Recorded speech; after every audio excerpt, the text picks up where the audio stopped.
أنا قررت من النهاردة أبدأ أرسم كل يوم في مكان، وبادعو كل الفنانين لو نبدأ نتجمع مع بعض ونرسم في أماكن عامة، وننشر الفن التشكيلي بين كل المصريين، لأن فعلا إحنا محتاجين في الفترة اللي جاية دي نعمل كده علشان نخلق جيل جديد من الفنانين.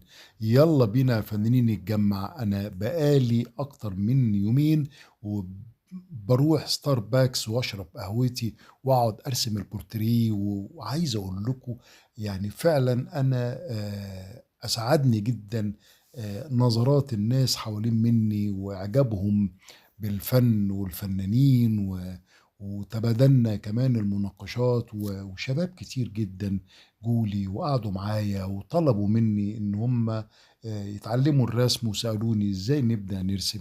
علشان كده انا بقول لكل الفنانين يلا كلنا نرسم في اماكن عامة. انا برشح ستاربكس. تحياتي أشرف شندي الشهير بفنان الرحاب